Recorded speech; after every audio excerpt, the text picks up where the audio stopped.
Another element of your research is very interesting in uncertain markets in particular is this notion of getting the right level of structure for the market you're in.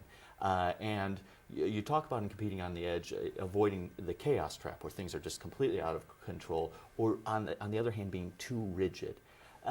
How, at one level, that it sounds simple. That sounds like a simple thing to do. It must be harder than that. So how do you think about it for organizations, how they can avoid those two traps and kind of maintain the right level of structure? Okay, yeah. In fact, when we first came up with those ideas, we got a little bit the feeling that we were telling Goldilocks and the Three Bears, not too hot, not too cold, just right. And it was sort of a platitude. But as we started to study companies, we started to realize what that really meant. It meant actually managing the amount of structure. I think a great analogy is your teenager, for those of you who have teenagers, or you were a teenager if you don't have one.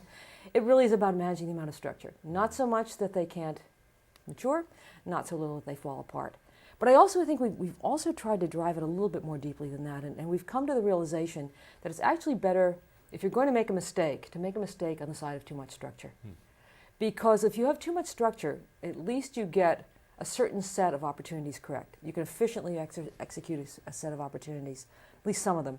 If you're unstructured, you really can't get anything done. And we started to see this, for example, in a company like Yahoo. Yahoo was, if you had been a Stanford faculty member when I was, when Yahoo started, every engineer you knew was starting a company. What did it take to be a company? 2 kids, a computer. That was a company. But what made Yahoo different, what made Sun different in the prior microprocessor generation, and what I think has made Google different today, and eBay as well, is slightly more structure, a little bit more structure. A little bit more structure, for example, at Yahoo on the product development process, a little bit more structure in the alliance project, on the alliance process. For example, at Yahoo, structuring alliances around, not much structure, but a little bit around things like we don't do any exclusive deals. The basic service that we offer is always free. So few rules. A little bit more structured is key.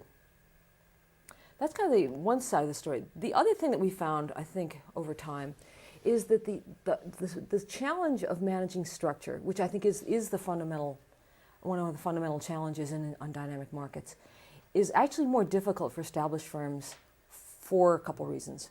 One is they have to get less structured. So big firm goes into more dynamic market, less structure.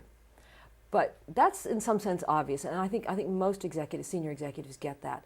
The part they don't get is that they have to keep managing the amount of structure. Because in stable markets, what we've seen is they're actually relatively insensitive to the amount of structure you have. You can have a lot, you can have a little more, a little less, doesn't matter. And on certain markets, it matters a lot. And that's a real mind shift change for senior executives coming from stable markets, is this idea that managing not just what the structure is, but how much you've got is a really fundamental task.